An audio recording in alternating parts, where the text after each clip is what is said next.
para sempre seja Deus louvado. Nossa Mãe, Maria Santíssima. irmãos e irmãs, sejam bem-vindos. Também quero acolher vocês que rezam conosco, como ele fez feito da paróquia. Nós aprendemos, por meio das Sagradas Escrituras, da tradição dos apóstolos, do magistério da Igreja, que Deus se encarnou no seio da Virgem Maria.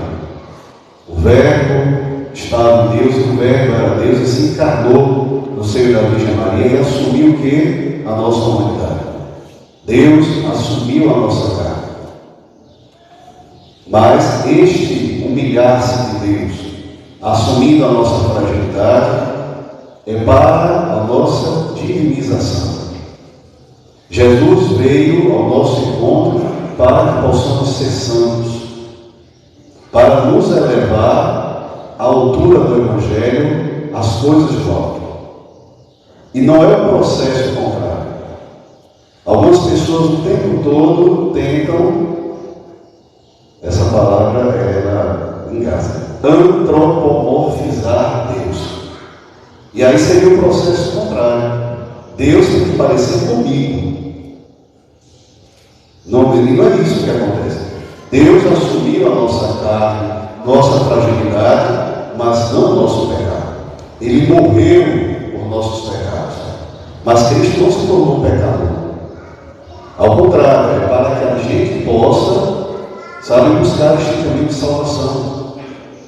Repita, tem pessoas que querem que Deus se torne pecador, invejoso, malicioso, ou seja, quer uma humilhação para Deus que, é claro, não seria próprio dele, porque ele é perfeito, e ele é santo, e ele é bom. Então, que nós possamos aprender isso. Somos nós que devemos tudo a Ele. Não é o Senhor que nos deve alguma coisa. Inclusive, às vezes, quando você vai fazer o bem à pessoa, o que é que a pessoa diz? Deus lhe paga. Isso é uma forma ótima, medíocre de dizer: olha, eu não te devo nada, você foi bom comigo agora, dê seus pulos, né? Deus lhe paga. Não. Se existe aí uma dívida, essa dívida é sua. E a dívida significa em ser bom, não é em dar dinheiro, não é em dar presentes. Então Deus ele não nos deve nada, somos nós que devemos tudo a Ele. Eu admito a vocês, desde quando criança que eu ia lá ver esse Evangelho, eu dizia assim: mas meu Deus, eu não entendo esses trabalhadores. Sabe, que foram contratados 4 horas da manhã e que no final do dia receberam uma moeda de prata e viram aqueles que trabalharam somente uma hora também ganhar uma moeda de prata e ficaram indignados. Eu dizia: Deus me perdoa, mas eu não entendo esses trabalhadores. É lógico que eu entendo, eu sou pecador. Ou seja, para mim seria natural reclamar do patrão que deu a mesma moeda de prata para mim que trabalhei o dia todo e deu para aqueles que trabalharam na hora. Mas aí está o grande problema. Deus não pensa muito isso.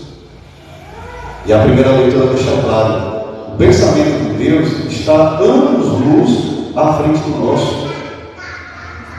Então percebe que no nosso coração existe esse desejo de tornar Deus pecador como nós? E no fundo existe esse orgulho. Eu estou querendo dizer o quê? Que Deus tem que fazer o que eu acho que é certo, e não aquilo que é certo. Porque se Ele é Deus e faz algo, nos diz algo, é porque é perfeito. Mas no fundo, nós queremos que Ele faça a nossa vontade e não o que é justo. E aí nós precisamos, dessa purificação dos nossos sentidos, do nosso coração, da nossa fé. E aí o patrão vai dizer: mas espera aí, eu não estou sendo injusto. E ainda chama de amigo. Percebe como Deus vai além dos nossos pensamentos? Porque se você contratasse os seus empregados, funcionários, e dissesse: olha, você vai trabalhar o dia todo, eu vou te dar uma moeda de prata, e no final ele falasse: você tem que ser mandado até prender. Não, então o patrão diz: amigo, por favor, Pega leve aí, porque eu não fui injusto contigo. O que foi que eu te prometi? O que está lá no contrato? Ah, uma moeda de prata. E eu te dei o quê? Uma moeda de prata. Então eu não estou sendo injusto. Agora você está ferido porque você quer manipular a minha vida. E eu não vou permitir isso. Por isso que o padrão, e aqui a gente pode entender a pessoa de Deus, faz essas duas perguntas. Será que eu não posso fazer aquilo que eu quero com aquilo que me pertence? Cuidado, porque muitas vezes nós, pecadores, estamos querendo manipular o coração de Deus. E segundo, ou será que você está sendo invejoso porque simplesmente eu estou sendo bom? E percebe? O patrão pergunta para trazer a reflexão ao coração daquelas pessoas, ao nosso coração. Então, nem o patrão diz, você está sendo invejoso, ele não é acusatório, mas ele está perguntando, dizendo, olha, em vez de tentar me manipular, em vez de tentar me julgar, ajude a si mesmo. Seja honesto com o seu procedimento. Eu estou sendo bom. E por que isso tem machucado o seu coração? Sabe por quê? Porque, infelizmente, nós temos essa inclinação ao pecado e muitos de nós cedemos essa tentação. Muitas vezes a gente não se alegra com a graça de Deus na vida do irmão. Quantas vezes as pessoas, ainda que não digam, pensam, eu estou 40 anos na igreja e a graça nunca vem. Fulano chegou, tem 15 dias, a graça já chegou na vida dela. E isso incomoda. Mas é bom se perguntar, será que eu estou preparado para receber a bênção e a graça que tanto eu tenho pedido? Ou será que meu coração é egoísta, egocêntrico, narcisista, vaidoso e invejoso?